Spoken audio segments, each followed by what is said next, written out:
प्यारे शिव भक्तों, सृष्टि के आदि से लेकर आज तक जितने भी महान ऋषि, योगी, तपस्वी और सिद्ध पुरुष हुए हैं, उन सभी ने एक स्वर में जिस मंत्र को सबसे पवित्र, सबसे शक्तिशाली और सबसे शीघ्र फल देने वाला बताया, वो है ओम नमः शिवाय। ये केवल 5 अक्षरों का मंत्र नहीं है, बल्कि ये स्वयं भगवान शिव का जीवंत स्वरूप माना गया है। इस मंत्र के भीतर संपूर्ण ब्रह्मांड की ऊर्जा छिपी हुई है।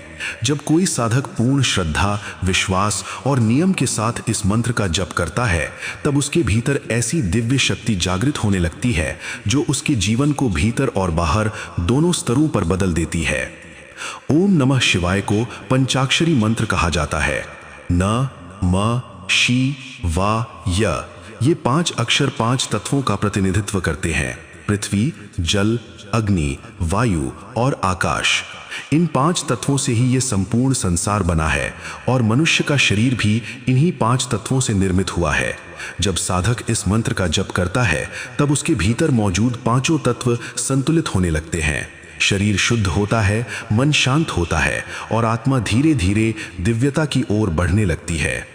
शिव पुराण में कहा गया है कि कलयुग में यदि कोई साधना सबसे शीघ्र फल देने वाली है, तो वो है शिव नाम का स्मरण। जो मनुष्य निरंतर ओम नमः शिवाय का जप करता है, उसके पाप नष्ट होने लगते हैं, उसके जीवन के संकट धीरे धीरे समाप्त होने लगते हैं और भगवान शिव की कृपा उस पर बरसने लगती है।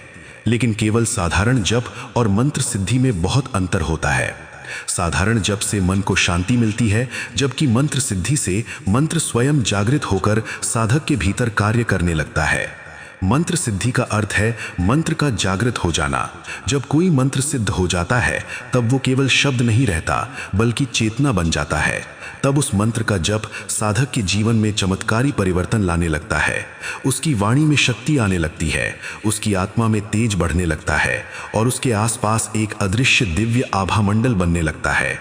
लेकिन ओम नमः शिवाय मंत्र सिद्धि प्राप्त करना कोई साधारण कार्य नहीं है। इसके लिए अनुशासन, पवित्रता, संयम, श्रद्धा और निरंतर अभ्यास की आवश्यकता होती है। बहुत से लोग मंत्र जप तो करते हैं, लेकिन उन्हें सिद्धि प्राप्त नहीं होती, क्योंकि वे नियमों का पालन नहीं करते। इसीलिए आज हम उस गुप्त साधना के बारे में जानेंगे, जिसके माध्यम से प्राचीन साधक ओम नमः शिवाय मंत्र को सिद्ध किया करते थे। सबसे पहले साधक को यह समझना चाहिए कि मंत्र साधना केवल शब्दों का उच्चारण नहीं है, ये आत्मा और परमात्मा के बीच का एक दिव्य संबंध है। यदि मन अशुद्ध है, विचार नकारात्मक हैं और जीवन में अधर्म भरा हुआ है, तो मंत्र की शक्ति पूरी तरह जागृत नहीं होती। इसीलिए साधना शुरू करने से पहले स्वयं को भीतर और बाहर दोनों रूपों में शुद्ध करना आवश्यक है। साधना आरंभ करने के लिए सबसे उत्तम समय ब्रह्म मुहूर्त माना गया है। सुबह लगभग 4 बजे का समय सबसे पवित्र माना जाता है, क्योंकि उस समय वातावरण शांत होता है और आध्यात्मिक ऊर्जा अत्यंत प्रबल होती है। यदि ब्रह्म मुहूर्त में साधना संभव न हो, तो रात्रि 12 बजे के बाद भी शिव साधना की जा सकती है, क्योंकि ये समय भगवान शिव की तांत्रिक ऊर्जा से जुड़ा माना जाता है। साधक को स्नान करके स्वच्छ वस्त्र पहनने चाहिए। संभव हो तो सफेद या हल्के रंग के वस्त्र पहने। साधना स्थान एकांत और पवित्र होना चाहिए। उस स्थान पर भगवान शिव की मूर्ति, शिवलिंग या महादेव का चित्र स्थापित करें। एक दीपक जलाएं और धूप या अगरबत्ती लगाएं। वातावरण को शांत और पवित्र बनाएं। साधना शुरू करने से पहले भगवान गणेश का स्मरण करें, क्योंकि किसी भी आध्यात्मिक कार्य से पहले गणपति का आह्वान शुभ माना जाता है। इसके बाद अपने गुरु, इष्ट देव और भगवान शिव का ध्यान करें। फिर दोनों हाथ जोड़कर संकल्प लें कि आप पूर्ण श्रद्धा और नियम के साथ ओम नमः शिवाय मंत्र की साधना करेंगे। मंत्र सिद्धि के लिए रुद्राक्ष की माला सबसे श्रेष्ठ मानी जाती है। विशेष रूप से 5 मुखी रुद्राक्ष की माला शिव साधना में अत्यंत प्रभावशाली मानी जाती है। माला को कभी भी जमीन पर न रखें और उसे दूसरों को स्पर्श न करने दें। जप करते समय माला को गोमुखी बैग में रखना और दाहिने हाथ से जप करना श्रेष्ठ माना जाता है। अब प्रश्न आता है कि मंत्र का जप कैसे किया जाए। बहुत से लोग तेज आवाज में मंत्र बोलते हैं, लेकिन गुप्त साधना में मानसिक जप को सबसे शक्तिशाली माना गया है। जब मंत्र केवल मन के भीतर चलता है और होंठ भी नहीं हिलते, तब उसकी शक्ति कई गुना बढ़ जाती है। शुरुआत में साधक धीमे स्वर में जप कर सकता है, लेकिन धीरे धीरे मानसिक जप की ओर बढ़ना चाहिए। मंत्र जप करते समय रीढ़ की हड्डी सीधी रखें, आंखें बंद रखें और ध्यान भगवान शिव के स्वरूप पर केंद्रित करें।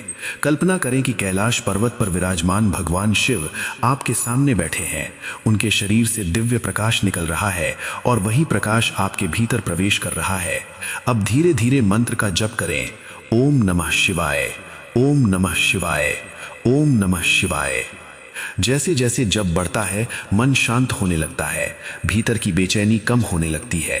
कई बार साधना के दौरान विचित्र अनुभव भी होते हैं। किसी को शरीर में कंपन महसूस होता है, किसी को अत्यधिक गर्मी या ठंडक महसूस होती है, किसी को घंटियों की ध्वनि सुनाई देती है और किसी को ऐसा लगता है जैसे कोई अदृश्य शक्ति उसके आसपास उपस्थित है।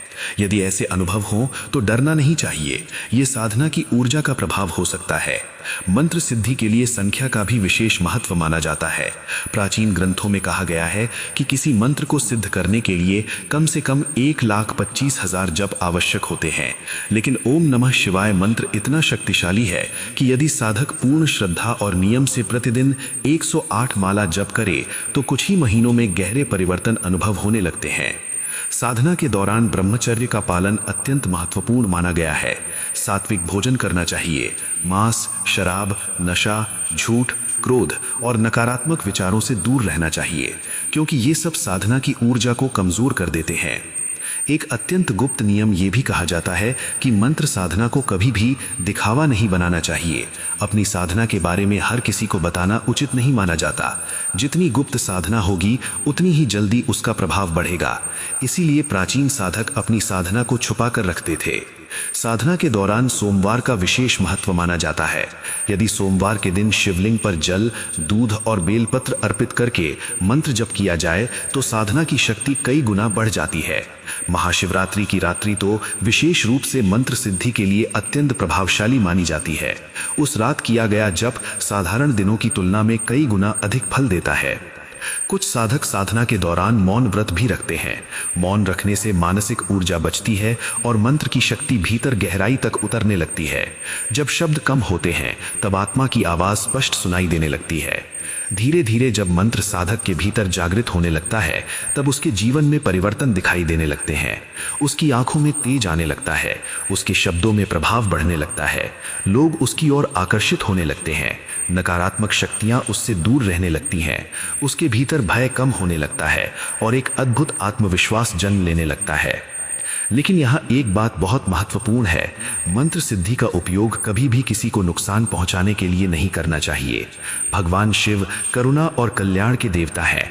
यदि कोई व्यक्ति स्वार्थ, अहंकार या बुरे उद्देश्य से साधना करता है तो उसकी साधना उल्टा प्रभाव भी दे सकती है। इसीलिए साधना का उद्देश्य आत्मशुद्धि, ईश्वर प्राप्ति और लोक कल्याण होना चाहिए। कई साधकों को साधना के दौरान स्वप्न में संकेत मिलने लगते हैं। किसी को शिवलिंग दिखाई देता है, किसी को हिमालय, किसी को नाग, किसी को जलधारा या किसी को स्वयं भगवान शिव के दर्शन होने लगते हैं। ये संकेत हो सकते हैं कि साधना की ऊर्जा सक्रिय हो रही है। लेकिन इन अनुभवों में उलझना नहीं चाहिए। साधक को केवल जप और भक्ति पर ध्यान देना चाहिए। जब मंत्र पूरी तरह सिद्ध होने लगता है तब साधक के भीतर एक गहरी शांति उत्पन्न होती है। बाहरी परिस्थितियां चाहे कैसी भी हों, उसका मन स्थिर रहने लगता है। यही शिव चेतना की पहली झलक मानी जाती है, क्योंकि भगवान शिव केवल विनाश के देवता नहीं हैं, वे पूर्ण मौन, पूर्ण शांति और अनंत चेतना के प्रतीक हैं। एक प्राचीन मान्यता है कि यदि कोई साधक निरंतर श्रद्धा से ओम नमः शिवाय का जप करता रहे तो एक समय ऐसा आता है जब ये मंत्र स्वयं उसके भीतर चलने लगता है। तब उसे जप करने का प्रयास नहीं करना पड़ता। उसकी सांसों में भी वही मंत्र गूंजने लगता है। चलते समय, सोते समय, जागते समय, हर क्षण भीतर केवल शिव का नाम चलता रहता है। यही अवस्था अजपा जाप कहलाती है और इसे अत्यंत उच्च आध्यात्मिक स्थिति माना गया है। गुप्त साधना का अंतिम रहस्य ये है कि साधक को परिणाम की चिंता छोड़ देनी चाहिए। यदि कोई व्यक्ति केवल चमत्कार पाने के लिए साधना करता है तो उसका मन स्थिर नहीं रह पाता। लेकिन जो व्यक्ति प्रेम, समर्पण और भक्ति से भगवान शिव का नाम जपता है तो उसे केवल सिद्धि ही नहीं बल्कि आत्मिक मुक्ति का मार्ग भी प्राप्त होने लगता है। इसीलिए यदि आप सच में ओम नमः शिवाय मंत्र की सिद्धि प्राप्त करना चाहते हैं तो धैर्य रखें, नियमों का पालन करें, अपने जीवन को पवित्र बनाएं और पूर्ण श्रद्धा से निरंतर जप करते रहें। धीरे धीरे भगवान शिव की कृपा आपके जीवन में उतरने लगेगी और एक दिन ऐसा आएगा जब आप स्वयं अनुभव करेंगे कि ये मंत्र केवल शब्द नहीं बल्कि स्वयं महादेव की जीवित शक्ति है। दोस्तों, अगर आपको वीडियो अच्छी लगी हो तो हिंदी स्टोरी चैनल को सब्सक्राइब करें। धन्यवाद। हर हर महादेव।